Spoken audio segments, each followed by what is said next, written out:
참된 예배자라는 제목으로 하나님 말씀 선포합니다. 여기 시편 15편을 보게 되면 1편부터 14편까지 계속 탄식시가 이루어지게 되는데요. 그러한 빈번하게 등장했던 탄식시가 아니라 오늘 시편 15편은 질문과 답변으로 구성된 지혜시로 나타나 있습니다. 그 순례자들이 시편 15편을 기초해서 이렇게 예루살렘 성전을 향해서 순례하지 않습니까? 성전에 들어가기 전에 제사장에게 이렇게 물었다고 합니다. 누가 주의 성전에 들어갈 자격이 있습니까? 이렇게 질문하면 제사장이 이러한 사람이 그러한 자격이 있습니다. 대답했다고 합니다. 그래서 오늘 시편 15편은 그러한 배경을 가지고 있죠. 그래서 하나님의 예비하는 자로서 자기를 성찬하게 만드는 그러한 말씀입니다. 그래서 오늘의 본문을 보게 되면 1절은 누가 주의 장막에 머무를 자입니까? 질문으로 시작되고 그 대답이 이제 2절부터 5절까지 이러한 자가 하나님께 예배할 수 있는 자입니다. 이렇게 소개가 되고 있는 구조로 되어 있습니다. 먼저 1절을 같이 한번 읽어봅시다. 시작. 여호와여 주의 장막에 머무를 자 누구오며. 아멘. 여기에서 두 가지 질문이지만 사실은 하나의 물음이죠. 여호와여 주의 장막에 머무를 자가 누구고 주의 성산에 사는 자가 누구입니까? 이 장막은 하나님의 임재를 상징하는 이러한 회막이죠. 원어에 보게 되면 누구입니까가 먼저 나옵니다. 그러니까 하나님께 예배하고 그 임재 가운데 사는 자가 누구입니까? 이러한 질문이 되는 것이죠. 그러니까 하나님의 임재 안에 거할 자격이 무엇입니까? 이런 한 가지 질문을 지금 얘기하는 것입니다. 이와 같은 형식이 시편 24편에 또 나타나게 되는데요. 시편 24편 3절부터 6절까지를 또 한번 비교해서 읽어봅시다. 시작. 여호와의 산에 오를 자가 누구며 그의 거룩한 곳에 설 자가 누구인가? 그 손이 깨끗하며 마음이 청결하며 뜻을 허탄한 데 두지 아니하며 거짓 맹세하지 아니하는 자로다. 그는 여호와께 복을 받고 구원의 하나님께 의를 얻으리니 이는 여호와를 찾는 족속이요 야곱의 하나님의 얼굴을 구하는 자로다. 셀라. 아멘. 형식이 비슷하죠. 질문을 던지고 그리고 답변을 하는 식입니다. 여호와의 산을 오를 자가 누구고 그 거룩한 임재 가운데 설 자가 누구입니까? 했을 때 답변이 어떻게 되나요? 손이 깨끗하고 마음이 청결하고 뜻을 허탄한 데 두지 아니하고 이웃에게 거짓 맹세하는 자로다. 오늘의 말씀과 비슷한 맥락을 갖고 있어요. 이러한 사람이 여호와께 복을 받고 구원의 하나님께 의를 얻게 될 것이라고 말씀하고 있습니다. 그래서 이러한 사람이 여호와를 찾는 족속이요 야곱의 하나님의 얼굴을 구하는 자로다 말하고 있죠. 하나님의 얼굴을 구하고 그분께 예배하는 자, 이 사람이 바로 합당한 예배자라고 말씀하고 있습니다. 여러분들은 무엇을 찾고 있나요? 하나님의 얼굴을 구하고 찾는 여러분들이 되기를 바랍니다. 모든 복의 근원이신 하나님께서 당신의 얼굴을 찾는 자에게 축복해 주신다는 것입니다. 요한복음 4장 23절에 아버지께 참되게 예배하는 자들은 영과 진리로 예배할 때가 오나니 곧 이때라. 아버지께서는 자기에게 이렇게 예배하는 자를 찾으시니라. 아멘. 이렇게 되어 있습니다. 하나님은 누구를 찾으세요? 예배하는 자, 하나님의 성령과 진리의 말씀으로 예배하는 자, 그 자를 찾는다고 말하고 있는 것입니다. 돈 있는 유력자, 권력을 잡는 자가 아니라 정말 하나님을 간절하게 찾는 하나님의 얼굴을 구하는 그 자를 찾는다고 말하고 있죠. 우리가 바로 그러한 자가 되어야 될 것입니다. 하나님을 진정으로 열과 진리로 예배하는 그러한 예배자가 되기를 바랍니다. 그 예배자가 이 시대에 정말 필요한 사람인 것입니다. 그래서 여기 1절에 영어도 보게 되면 Who may worship, 이렇게 누가 하나님께 예배할 것인가? Who may enter your presence, 누가 그분의 임재 가운데 들어갈 것인가? 이거를 계속해서 물어보고 있는 것입니다. 그러니까 누가 예배자인가? 누가 그리스도인인가? 그거를 지금 묻고 있는 거예요. 그래서 이 말씀을 통해서 우리는 정말 참된 예배자의 자격이 있는가 점검해 봐야 되는 것입니다. 그렇다면 하나님은 오늘 본문에서 어떠한 예배자를 찾는다고 말씀하고 있나요? 우리 2절부터 5절까지 같이 한번 읽어보겠습니다. 시작. 정직하게 행하며 공의를 실천하며 그의 마음에 진실을 말하며 그의 혀로 남을 허물하지 아니하고 그의 이웃에게 악을 행하지 아니하며 그의 이웃을 비방하지 아니하며 그의 눈은 망령된 자를 멸시하며 여호와를 두려워하는 자를 존대하며 그의 마음에 서원한 것은 해로울지라도 변하지 아니하며 이자를 받으려고 돈을 꾸어주지 아니하며 뇌물을 받고 무죄한 자를 해하지 아니하는 자이리니 이런 일을 행하는 자는 영원히 흔들리지 아니하리로다. 아멘. 여기에 2절부터 5절까지 10가지의 덕목이 나와요. 그러나 사실 이것을 요약하면 4가지로 요약할 수가 있습니다. 첫 번째는 정직이고, 두 번째는 바른 언어 생활이고, 세 번째는 신실함이며, 네 번째는 돈 문제에서 깨끗한 자, 이렇게 4가지로 요약할 수가 있어요. 바로 2절이 정직을 말하고, 3절이 바른 언어 생활을 말하고, 그리고 4절이 신실함에 대하여 말하고 있고, 5절이 돈 문제가 깨끗한 자, 이렇게 분류가 되는 것입니다. 10가지가 마치 십계명과 비슷하죠. 그러한 맥락에서 이러한 예배자가 이러한 자라 얘기할 수 있는 거예요. 여러분들은 크리스찬이다, 저 사람은 하나님을 믿는 예배자야, 저 사람은 정말 그리스도인이야, 이렇게 얘기할 때 어떠한 덕목이 떠오르게 되나요? 누가 바로 이러한 그리스도인이라고 생각되나요? 규칙적인 예배를 참석하고 헌금을 하고 찬송을 하고 기도를 하고, 그리고 담배를 안 피우고 술을 마시지 않고, 이러한 외적인 것도 중요하겠지만 그것이 예배자의 덕목이 아닌 것입니다. 여기에서 말하는 것은 인간의 본질적인 하나님을 경배하는 여기에 대해서 말하고 있어요. 껍데기가 아니라 속을 말하고 있는 것이죠. 그 첫 번째 덕목이 뭐예요? 정직하게 행하며 공의를 실천하며 그의 마음에 진실을 말하며, 그러니까 정직과 진실이 가장 첫 번째 요건이라는 것입니다. 안팎이 일치가 된 사람이죠. 시편 12편 2절에 보게 되면 이러한 말씀이 남아 있는데요. 시편 12편 2편 같이 한번 읽어볼까요? 시작. 그들의 이웃에게 각기 거짓을 말하며 아첨하는 입술과 두 마음을 말하는도다. 이것이 바로 하나님을 모르는 자, 세상 사람들이 하는 거죠. 이웃에게 거짓을 말하고 아첨하는 입술과 두 마음을 말하는 자로다. 이것과 정반대가 되는 정직과 진실의 사람이 되어야 된다고 말하고 있죠. 그래서 그리스도인들의 입에서 나오는 모든 말은 주변 사람들이 다 믿어도 되도록 그렇게 진실되게 살아가기를 바랍니다. 아멘. 너무나도 중요한 거예요. 아멘입니까? 저 사람이 크리스찬이든지 아니든지 저 사람의 말은 정말 최소한 믿어도 돼. 저 사람의 입에서 나오는 것은 다 믿어도 돼. 이렇게 살라는 거예요. 저 사람은 두 말을 하지 않아. 이렇게 해야 된다는 겁니다. 두 마음을 품지 말라는 거예요. 예하면 예, 아니면 아니다, 이렇게 말하라는 겁니다. 그렇다면 나는 진실한가 따져봐야 되겠죠. 여러분들은 정말 정직한가요? 하나님 앞에 이거를 묻고 있는 겁니다. 이 사배가 정직하지 못해서 치러야 될 사배적 대가가 얼마나 엄청난가요? 정직하지 못해서 정말 얼마나 많은 비용이 듭니까? 아마 수십조에 해당될 겁니다. 특히 한국 사회는 거짓말에 매우 담대하고 관대합니다. 뭐 정치인, 기업인들은 말할 것도 없고 그냥 입만 열면 거짓말이만 넘쳐나요. 그러나 기독교를 뿌리를 둔 영미계통의 국가에서 만약에 거짓말을 한다면 그는 영원히 퇴출이 되는 거예요. 왜냐하면 거짓말은 상당히 심각한 범죄이기 때문인 것입니다. 그래서 우리는 극도로 이 진실의 문제에 있어서 자신을 봐야 되는 거예요. 여러분들은 안팎이 똑같은가? 여러분들이 하는 말에 책임을 질 수 있는가? 가장 멋진 사람이 여러분들은 어떠한 사람이라고 생각하시나요? 가장 멋지고 아름다운 사람. 예, 다 다를 수 있겠죠. 그러나 제가 성경을 볼 때 가장 멋지고 훌륭한 사람은 하나님 잘못했습니다, 이렇게 자신의 잘못을 인정할 수 있고 회개할 수 있는 사람이 가장 멋진 사람인 거예요. 아멘. 하나님 잘못했습니다, 집사님 잘못했어요, 이렇게 말할 수 있는 사람 가장 멋진 사람인 거예요. 얼마나 많은 사람들이 오리발을 여기에다 놓고 다녀요. 얼마나 많은 사람들이 두 마음을 품습니까? 우리가 항상 정직하고 항상 진실하고 이렇게 살 수가 없어요. 우리는 기계가 아니라. 자식들도 다 그것을 알아요. 그러나 자식들이 관점에서 부모를 볼 때 완벽한 부모를 말할까요? 완벽한 목사와 완벽한 사람을 말할까요? 절대 그렇지 않아요. 정직한 부모를 말하는 것입니다.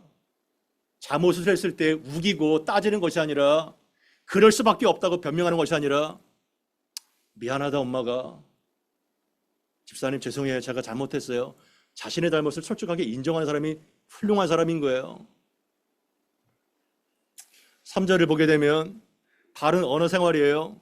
그의 혀로 남을 허물하지 않고 그 이웃에게 악을 행하지 않고 이웃을 비방하지 않으며. 우리의 언어 생활을 돌아봅시다. 얼마나 많은 사람들에게 뒷담화, 남 얘기, 비방을 합니까? 그리고 암묵적인 상호 간의 약속이 정말 남을 해치지 않는 것인데, 이것이 건강한 사회인데 우리는 얼마나 말을 함부로 해야 됩니까? 정말 저부터 회개를 해야 됩니다. 얼마나 남을 쉽게 판단하고 얼마나 남을 쉽게 정죄하나요? 그 혀로 남을 허물하고 이웃에게 악을 행하고 이런 일이 얼마나 비일비재나요? 그 뒷담화와 비난을 경계하시기를 바랍니다. 야고보서 3장 8절 이하를 보게 되면 이렇게 말씀하고 있습니다. 야고보서 3장 8절 이하를 같이 한번 읽어보겠습니다. 시작. 혀는 등이 길들일 사람이 없나니 쉬지 아니하는 악이요 죽이는 독이 가득한 것이라. 이것으로 우리가 주 하나님을 찬송하고 또 이것으로 하나님의 형상대로 지음을 받은 사람을 저주하나니 한 입으로 찬송과 저주가 나오는도다. 내 형제들아 이것이 마땅하지 아니하리라. 내 형제들아 이것이 마땅하지 아니하리라. 이렇게 말씀하고 있습니다. 여러분, 혓바닥이 얼마나 몇 센치밖에 안 되잖아요. 혓바닥이 요물인 것입니다. 이 야고보 저자는 다른 모든 것들은 다 길들일 수 있다는 거예요. 여러분, 호랑이라든가 악어 같은 것들을 조련하는 조련사를 봤죠. TV 같은 데서. 정말 혀를 내두릅니다. 악어가요, 이렇게 그 날카로운 이빨로 이렇게 입을 벌리는데 조련사가 머리를 갖다 집어넣어요. 이런 강심장이 있어요. 그래도 이거를 물지 않아요. 하도 훈련이 돼가지고 악어가. 호랑이 옆에서 사진을 찍잖아요. 호랑이 옆에 발톱이 있는데 얼마나 많이 조련이 돼요. 비둘기가 막 섞어 싸는데 날아다니고 온갖 동물과 맹수들을 다 조련할 수 있어요. 사람은요. 그렇게 탁월합니다. 그러나 그렇게 발톱이 날카롭고 이빨이 날카로운 그 맹수도 다 길들일 수 있는데 수 없다는 거예요. 혓바닥만. 이 얼마나 끔찍한 겁니까? 여러분들의 혀는 잘 통제가 되고 있나요? 쉬지 아니하는 악이라는 거예요. 쉬지 아니하는 악. 정말 입만 벌리면 막 쓰레기가 막 나가. 악이라는 거예요. 악이 막 꾸정물처럼 나가는 겁니다. 그리고 사람을 죽이는 치명적인 독으로 가득 찬다는 거. 죽이는 독이 가득 차다는 거예요. 아니 목사님 이거 너무 심한 말 아닌가요? 이거 너무 심하잖아요. 성경이 이렇게 심해도 되는 거예요? 이렇게 말할 수 있겠죠, 그죠? 그러나 평소에는 몰라요. 평소에는 몰라요. 근데 이게 올라올 때, 이게 딱 한번 올라올 때 막 그냥 쏟아냅니다. 그냥 죽이는 악이. 예, 다 우리는 전력이 있잖아요, 그죠? 예. 그러니까 쉬지 아니하는 악이고 죽이는 독이 가득한 혓바닥은 정말 통제할 수가 없는 거예요. 그래서 이것으로 우리가 주 아버지를 찬송하고 그리고 또 하나님의 형상대로 지음받은 사람을 저주하나니 뭐 그냥 뭐 하면서 뭐 찬송하다가 갑자기 팍 그냥 저주하다가 찬송과 저주가 뭐 한 입으로 그냥 단물과 막 쓴물을 막 쏟아내는 이것이 바로 우리의 혓바닥이라는 거예요. 한 입으로 찬송과 저주가 나오는도다. 바로 이것이 바로 우리의 민낯이죠. 그래서 내 형제들아 이것이 마땅하지 아니하니라. 아멘. 이것이 마땅하지 않는다는 거예요. 예. 참된 경건은 다른 것이 아니라 혓바닥이 통제가 되는 사람입니다. 아멘. 혀를 잘 통제하시기를 바랍니다. 그래서 그 혀로 남을 허물하지 않고 이웃에게 악을 행하지 않고 비방하지 않는 거 우리가 정말 트레이닝이 돼야 되는 거예요. 그래서 사람이 쌓은 선에서 선을 내고 쌓은 악에서 악을 내는 거죠. 그러니까 혓바닥의 통제가 아니라 뭐예요? 근본적으로 우리의 속사람이 변해야 되는 거죠. 왜냐하면 여기서 나오기 때문에 마음이 청결한 자가 되기를 바랍니다. 그것이 바로 하나님의 합당한 예배자라는 거예요. 세 번째는 신실함이에요. 4절인데 그 눈은 망령된 자를 멸시하고 그리고 여호와를 두려워하는 자를 존대하며 그의 마음에 소원한 것은 해로울지라도 변하지 않고 신실함, 하나님과 사람에게 다 신실함, 그것을 말하고 있는 거예요. 우리는 어떤가요? 우리는 하나님과 사람 앞에 신실합니까? 일정합니까? 그 마음에 손해를 보더라도 깨트리지 않는 이러한 신실함을 끝까지 지키고 있나요? 그래서 하나님이 우리와 같은 주인에게 신실했던 것처럼 우리도 또한 하나님과 사람 앞에 신실하고 거룩해야 된다고 성경은 가르치고 있는 것입니다. 하나님의 사람은 죄와 의, 어둠과 빛, 악과 선을 분별할 수 있는 사람입니다. 그 사람이 장성한 사람이죠. 이사야 5장 20절 이하를 보게 되면 그러나 정반대의 케이스가 얼마나 많은지 알려주고 있습니다. 이사야 5장 20절 이하를 같이 한번 읽어보겠습니다. 시작. 악을 선하다 하며 선을 악하다 하며 단 것으로 삼으며 단 것으로 쓴 것을 삼는 자들은 화 있을진저 스스로 지혜롭다 하며 스스로 명철하다 하는 자들은 화 있을진저. 이사야 시대가 바로 그랬다는 거예요. 요새 이제 시편을 끝나고 이사야 매일 성경 묵상하지 않습니까? 얼마나 이사야 시대가 하나님을 멸시하게 여기는 그런 시대였어요. 그래서 악을 분명하게 악인데 이건 선이야 이렇게 말한다는 거예요. 저거는 분명하게 선한 건데 이거는 악이야 이렇게 단정한다는 겁니다. 그리고 흑암을 강면으로 삼고 이거는 분명한 어둠인데 빛이야 이렇게 얘기하고 이거는 빛인데 너는 흑암이야 이렇게 단정하고 쓴 것인데 단 것으로 말하고 단 것인데 쓴 것으로 말하고 다 무질서와 혼돈과 뒤죽박죽인 거예요. 무엇이 선인지 무엇이 진리인지 다 이런 것들이 흐트러지는 사회, 이것이 바로 가장 악한 지옥인 것입니다. 가장 건강한 선진국은 잘 사는 것이 아니라 GDP가 만 몇만 달러가 되는 것이 아니라 분명하게 죄인 것은 죄야, 선은 선이야, 이것이 분명한 나라예요. 아멘. 그것이 질서가 분명한 자가 바로 잘 사는 사람이에요. 나라 그거. 왜 악인데 선이라고 해요? 왜 선인데 악이라고 얘기하냐고요? 그러니까 무전의 유전 무죄가 되는 것이죠. 그래서 스스로 지혜롭게 하여서 스스로 명철하다고 하여서 이러한 자는 화가 있을지어다 얘기하고 있지 않습니까? 얼마나 이것이 정말 일반 사회뿐만 아니라 교회 안에서 비질비재하나요? 우리는 내 편이 아니더라도 나와 가깝지 아니더라도 저거는 분명히 빛이야, 저거는 선이야, 그것은 인정해 이렇게 말할 수 있나요? 내 편이기 때문에, 나와 친하기 때문에 악을 두둔하고 그리고 그 흑암인데 광명이라고 말하고 있지 않습니까? 얼마나 이것이 많아요. 그런 사람에게 화가 있을 것이라고 말하고 있는 거예요. 스스로 지혜롭다고 하기 때문에 모든 판단의 기준이 자기의 명철과 자기의 이익의 기준이 되기 때문에 왜곡되는 거예요. 우리의 유일한 판단의 기준은 바로 공의의 말씀인 것입니다. 아멘. 이 말씀이 유일한 기준인 거예요. 그래서 죄는 죄고 아닌 것은 아니라고 말할 수 있어야 됩니다. 절대의 기준이 하나님의 말씀과 그것을 해석하는 성령의 능력을 의지하시기를 바랍니다. 안 그러면 정말 생사람을 잡는 거예요. 아니면 악인이 그냥 추대를 받는 이러한 비참한 꼴이 나타나게 되는 겁니다. 인생 대부분이 뭐예요? 다 판단과 결정이에요. 여러분들의 판단과 결정의 기준이 뭔가요? 그 파운데이션이 뭔가요? 여러분의 스스로의 명철인가요? 나와 친하기 때문에, 나의 이익이 있기 때문에 결정하고 있나요? 그것이 아니라는 거예요. 그래서 나는 손해를 보더라도 하나님을 경외함으로 결정하는가, 내 사익과 욕심에 근거한 판단인가, 우리는 정확하게 봐야 됩니다. 일상생활에서 이렇게 사는 것이 예배라는 거예요. 일상생활에서 어떠한 공간과 시간에서 이런 예배 드리는 것은 너무나도 중요하지만 일상 가운데에서 비즈니스를 하면서 일상의 삶을 살면서 학교 생활에서 이렇게 사는 것이 예배라는 거예요.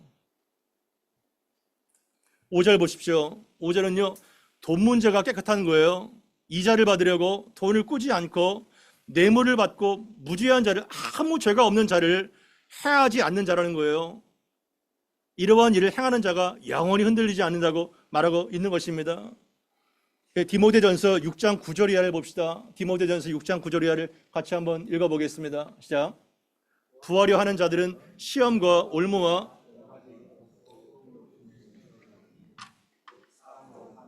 멸망에 빠지게 하는 것이라.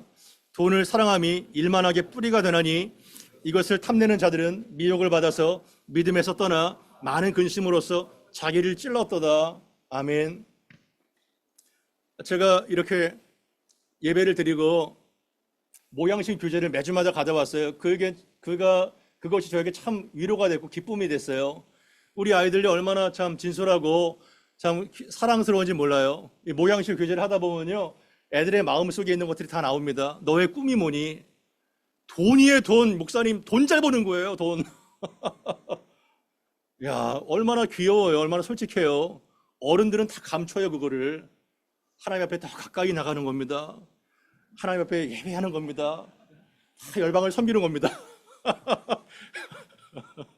아이고, 금방 뽀록나, 금방 뽀록나. 애들은 막 돈이, 목사님 돈이 최고예요. 왜 이렇게, 얼마나 진짜 진실해요. 예. 다 구하려고 하는 마음이 있죠. 그러나 돈이 얼마나 중요합니까? 돈을 무가치하게 여긴 사람은요, 세상을 모르는 거예요. 돈이 있어야 인간구실을 하고 돈이 있어야 먹고 살죠. 애들 학비를 대잖아요. 돈이 있어야 살죠. 그래서 성경은요, 정확하게 현실적인 책이에요. 성경을 너무 아이들하게 보지 마세요. 가장 나쁜 의도가 뭐예요? 부하려고 하는 탐심의 문제입니다. 돈이 일만하게 뿌리가 아니라 돈을 사랑함이 일만하게 뿌린 거예요. 아멘. 돈이 있을 때 얼마나 많은 사람을 구할 수 있고 생명을 구할 수 있고 다른 사람에게 구제하고 덕을 베풀 수 있어요. 돈이 너무나도 중요한 거예요. 필요한 거예요. 여러분 다 돈 잘 벌기를 바랍니다. 아멘. 이때 아멘 안 하시네. 예, 합법적으로 정직하게 돈을 잘 벌기 바래요. 예. 그러나 인간의 탐심은 끈이 없잖아요. 그러니까 부하려고 하는 자는요, 시험과 올무에 빠져서 여러 가지 해롭고 어리석은 욕심에 떨어진다는 거예요. 그 멸망은 뭐예요? 파멸과 멸망에 빠지게 된다는 겁니다. 그래서 돈을 사랑함이 일만함의 뿌리가 돼서 그거를 탐내는 자는 미혹을 받아서 믿음에서 결국은 떠나게 된다는 거예요. 하나님을 떠나서 많은 근심으로서 누구를 찔러요? 자기를 찌르는 거예요. 그러니까 돈을 향한 참 탐심이 자살행위죠. 그래서 돈은 사실 누가 주는 거예요? 하나님이 주시는 거죠. Every spiritual blessing과 하늘에 있는 모든 각종 은사가 회전하는 그림자가 없는 하나님께서 주시는 거예요. 내가 열심히 일하지만 내 지혜가 있지만 그 지혜와 그 물질을 얻는 그 능력조차 하나님이 주셔야 되는 것이죠. 그래서 마지막에 탐심의 문제를 다루고 있는 거예요. 탐심의 문제. 하나님이 왜 돈을 주셨어요? 우리도 살지만 궁극적으로 하나님을 섬기고 이웃을 윤택하게 하기 위해서 돈을 주신 거예요. 기독교를 오해하지 마세요. 기독교는 금욕적 종교가 아닙니다. 일반 은총을 마음껏 살며 누리며 살 자유가 있어요. 그러나 너무 사치스럽고 그리고 이러한 퍼즐로 가는 것이 아니라 심플 라이프, 단순한 삶을 추구할 때 우리는 그 잉여의 물질로 남을 섬기고 하나님을 유력하게 할 수 있는 것이죠. 결론이 뭐예요? 그러니까 1절부터 5절까지 결론이 뭐예요? 이런 일을 행하는 자는 영원히 흔들리지 아니하리로다. 얼마나 놀라운 말씀입니까? 결론은 거룩한 그리스도인이 된다는 거예요. 거룩한 그리스도인. 내가 거룩하니 너희도 거룩하라. 얼마나 많이 나와요, 이 말씀이. 하나님이 거룩한 분이시기 때문에 너희도 거룩하게 돼야 된다고 말하고 있죠. 거룩이 가장 강력한 스펙입니다. 아멘. 따라해 봅시다. 거룩은 가장 강력한 경쟁력이다. 아멘. 여러분, 언어도 경쟁력이에요. 그리고 남이 갖지 못하는 기술도 경쟁력입니다. 탁월하게 더 탁월한 연봉과 더 높은 것들을 받아요. 그러나요, 인생을 살아보잖아요. 누가 가장 마지막에 승자가 되는지 아세요? 하나님 앞에서 거룩한 자, 진실한 자, 그 사람은 never be shaken, 절대로 흔들리지 않는 가장 강력한 스펙인 것입니다. 요셉과 같이. 돈을 위해서, 권력을 위해서 산 많은 기업인들, 많은 정치인들이요, 다 줄줄이 수갑차고, 대통령조차도 다 줄줄이 수갑차고 한 평도 안 되는 그 방에서 말년을 보내고 있어요. 얼마나 비참합니까? 얼마나 비참해요. 그래서 하나님께서는 탁월한 사람이 아니라 깨끗한 사람을 쓰신다는 것을, 깨끗한 그릇을 쓴다는 것을 절대로 잊지 마시기를 바랍니다. 이것이 바로 가장 독보적인 스펙입니다. 독보적인 스펙. 그러나 중요한 것은 우리의 스스로의 힘과 노력으로 거룩할 수가 있을까요? 천만의 말씀이에요. 천만에. 절대로 그렇게 될 수가 없어요. 우리의 욕망이 그렇게 될 수가 없어요.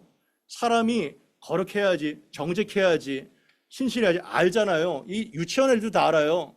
그런데 이상하게 마음은 욕망으로 죄로 끌리잖아요. 아는 것으로 절대로 안 됩니다. 이거는 힘의 문제예요. 예.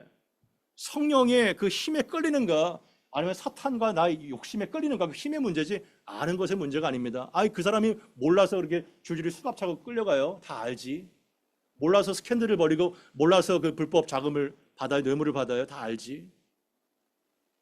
그러니까 하나님의 은혜가 중요한 것입니다. 하나님의 은혜 안에서 거룩하기를 바랍니다. 아멘. 그것이 키예요. 나의 연약함과 나의 부족함과 악함을 솔직하게 인정하고, 하나님, 나는 악합니다. 나는 정말 가슴을 치면서 하나님 앞에 감히 얼굴을 들지 못한 세리처럼 나는 정말 부정하고 악합니다. 이것을 인정하고 나갈 때 우리는 하나님 앞에서 계속해서 성결한 삶을 살 수가 있는 겁니다. 그래서 은혜 안에서 강해야 될 은혜 안에서 나의 공로와 자격이 아니라 그것이 가장 관건인 것입니다. 말씀을 마칠까요? 하나님은 참된 예배자를 지금도 찾으십니다. 아멘. 참된 예배자를 계속 찾고 계세요. 여러분들이 참된 예배자가 되어야 되는 것입니다. 예배당에서뿐만 아니라 학교와 가정과 일터에서 예배자로 살기를 바랍니다. 그리고 정직과 신실과 순전한 예배자로 성령과 진리의 말씀을 분별하고 여호와를 경외하면서 사람을 존중할 때 그는 영원히 never be shaken, 영원히 흔들리지 않는다고 이렇게 말씀하고 있어요. 우리는 흔들리지만 그 기초가 바로 그 파운데이션이 반석이기 때문에 우리는 영원히 흔들리지 않는 거예요.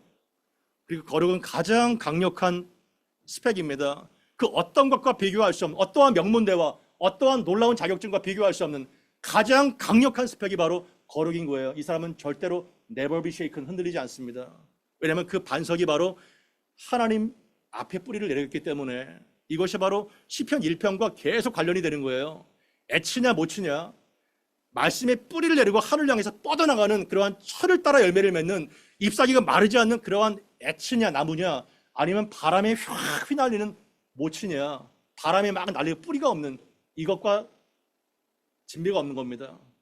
그래서 나의 악함을 인정하고 계속해서 하나님의 은혜만을 구할 때 우리는 연약한 가운데서도 계속 거룩한 믿음의 삶을 살 수가 있는 거예요. 그래서 우리는 그러한 예배자로, 진정 하나님께서 원하시는 그 예배자로, 참된 예배자로 사는 은혜교회 모든 권속들 되기를 바랍니다. 다 같이 은혜를 구하며 예배를 마칩니다. 기도하겠습니다.